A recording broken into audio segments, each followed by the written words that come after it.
শনিবার যাদবপুর বিশ্ববিদ্যালয়ে সেই তাণ্ডবের ঘটনা আর তারপর গতকাল কলকাতা হাইকোর্টে পুলিশের ভৎসনা, যেখানে শুধু এক পক্ষের অভিযোগ নেওয়া হয়েছে, অপর পক্ষের অভিযোগ অর্থাৎ আহত ছাত্র ইন্দ্রানুজ রায়ের বক্তব্যের প্রেক্ষিতে এফআইআর কেন দায়ের হয়নি এই প্রশ্ন যেমন ওঠে, তার পাশাপাশি অবিলম্বে যেন এফআইআর দায়ের হয় সেই নির্দেশ দেয় আদালত। তারপর সেই এফআইআর কিন্তু দায়ের করেছে কলকাতা পুলিশ। অন্যদিকে যাদবপুর বিশ্ববিদ্যালয়ে এখনো লাগাতার ধর্ণা চলছে, আন্দোলন চলছে। আজ রয়েছে জিবি মিটিং। আমাদের দুই প্রতিনিধি সরাসরি রয়েছেন, পার্থপ্রতিম ঘোষ এবং ব্রতদীপ ভট্টাচার্য। আমি প্রথমেই পার্থর কাছে যাব। পাম্প চালিয়ে উঠছে বিল, কেএসবি পাম্প বাঁচায় বিদ্যুৎ, বিলের প্রবলেম গেল। বিদ্যুৎ সাশ্রয়কারী জার্মান টেকনোলজিতে তৈরি কেএসবি পাম্প, পয়সা বাঁচাও, টেনশন ভাগাও। পার্থ, অবশেষে আদালতের চাপে ভৎসনার মুখে কলকাতা পুলিশ এফআইআর দায়ের করলো আহত ছাত্রের অভিযোগের ভিত্তিতে। একেবারে আদালত কিন্তু নির্দেশ দেয় কলকাতা পুলিশকে এবং যাদবপুর থানাকে যে ইন্দ্রানুজ রায়, যিনি বর্তমানে হাসপাতালে চিকিৎসাধীন রয়েছে এবং যার চোখে আর পাশে একাধিক সেলাই পড়েছে, আহত অবস্থায় রয়েছে, তিনি যে অভিযোগ করেছিলেন মেল মারফত কলকাতা পুলিশের কাছে, সে যেহেতু হাসপাতালে ভর্তি রয়েছে, যে গত 2রা মার্চ কিন্তু সেই অভিযোগ যেটা ছিল সেটা হচ্ছে যাদবপুর বিশ্ববিদ্যালয়ে গত শনিবার দিনকে কি হয়েছিল, কিভাবে সে আঘাতপ্রাপ্ত হয়েছিল, সেই সমস্ত বিষয়ে কিন্তু সে একটা মেল করে অভিযোগ জানিয়েছিল। কিন্তু সেই অভিযোগ জানালেও পুলিশ কিন্তু সেটাকে এফআইআর হিসেবে ট্রিট করেনি।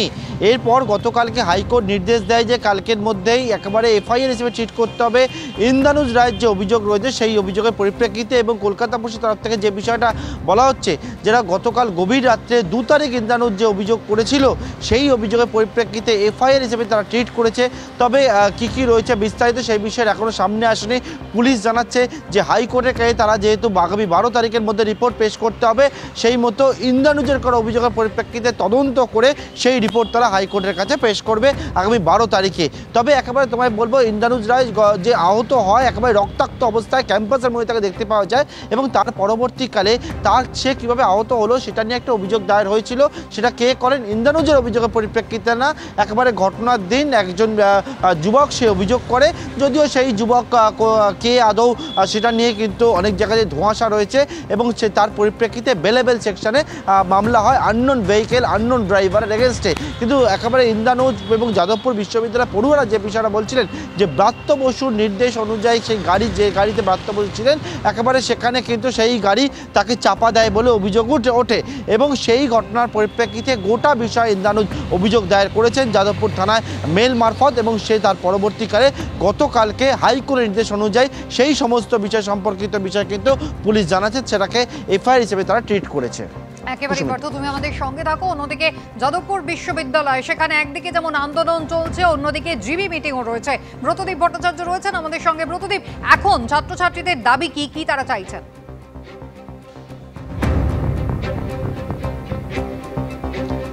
দেখো, শনিবার থেকে যে দাবিতে তারা সরব ছিল এখনও কিন্তু সেই দাবিতেই তারা অনড় রয়েছেন। আমরা দেখেছি আগের দিনই তারা জিবি বৈঠক করে জানিয়ে দিয়েছিলেন যে বিশ্ববিদ্যালয়ের কর্তৃপক্ষ যেন গতকাল বিকেল 4টের মধ্যে তাদের সঙ্গে দেখা করেন, অর্থাৎ বুধবার বিকেল 4টে পর্যন্ত সময় দেওয়া হয়েছিল। কিন্তু তারপরেও কিন্তু বিশ্ববিদ্যালয়ের তরফ থেকে উপাচার্য, সহ উপাচার্য কিংবা কেউই এই আন্দোলনরত যারা পড়ুয়া রয়েছেন তাদের সঙ্গে দেখা করেননি, এমনটাই তারা অভিযোগ করছেন। এবং এর পরবর্তীতে তারা কিন্তু এই আন্দোলনকে আরও চালিয়ে নিয়ে যেতে চাইছেন। কিন্তু আন্দোলনের গতিবিধি কী হবে সেটা কিন্তু আজকে দুপুরের যে জিবি বৈঠক আছে সেই জিবি বৈঠকে স্থির করা হবে। গতকাল জিবি বৈঠক ছিল, কিন্তু একটি কারণে সেই জিবি বৈঠক অসমাপ্ত থেকে যায়। জিবি বৈঠক চলাকালীনই তারা এখান থেকে যাদবপুর থানায় চলে যান, সেখানে বিক্ষোভ হয়। এই সমস্ত পরিস্থিতির মধ্যে গতকাল কিন্তু সেই জিবি বৈঠক পুরোপুরি সম্পন্ন হয়নি। আজকে দুপুরের পর আবার এই যারা ছাত্ররা রয়েছে, যে সমস্ত ফ্যাকাল্টির যে ইউনিয়নের যে ছাত্ররা রয়েছে তারা কিন্তু জিবি বৈঠকে বসবেন এবং সেখানেই কিন্তু সিদ্ধান্ত হবে পরবর্তী গতিবিধি বা আন্দোলন কিভাবে তারা চালিয়ে নিয়ে যাবেন। তার পাশাপাশি আজকে দুপুরবেলায় কিন্তু এসএফআইয়ের তরফ থেকেও একটি মিছিলের ডাক দেওয়া হয়েছে যাদবপুর বিশ্ববিদ্যালয় থেকে। মূলত এক হচ্ছে ইন্দ্রানুজের ঘটনা, তাকে যেভাবে গাড়ি দিয়ে চাপার অভিযোগ তারা তুলছেন, তার পাশাপাশি তার বিরুদ্ধে যে মামলা হয়েছে সেই মামলাগুলি প্রত্যাহার করতে হবে এবং বাকি যারা ছাত্ররা রয়েছেন কিংবা প্রাক্তন ছাত্র রয়েছেন যাদবপুর বিশ্ববিদ্যালয়ে, তাদের বিরুদ্ধে যে মামলা রুজু করেছে পুলিশ সেই মামলাগুলি প্রত্যাহার করতে হবে, এই দাবি। এবং তার পাশাপাশি এই যাদবপুরে শনিবারের যে ঘটনা ঘটেছে সেই ঘটনার পরে তারা যে ছাত্র ধর্মঘটের ডাক দিয়েছিলেন, সেই ছাত্র ধর্মঘটের থেকে রাজ্যের বিভিন্ন জায়গায় এসএফআইয়ের কর্মীরা কিংবা বাম কর্মীরা আক্রান্ত হয়েছেন বলে অভিযোগ, এবং তারই প্রতিবাদ আজকের এই মিছিল। অর্থাৎ দুটি ইস্যু নিয়ে আজকে মিছিলের ডাক দিয়েছে এসএফআইয়ের কর্মীরা, এবং বাকি যে সংগঠনগুলি রয়েছে যাদবপুর বিশ্ববিদ্যালয়ে তাদেরকেও সেই মিছিলে যোগ দিতে বলা হয়েছে।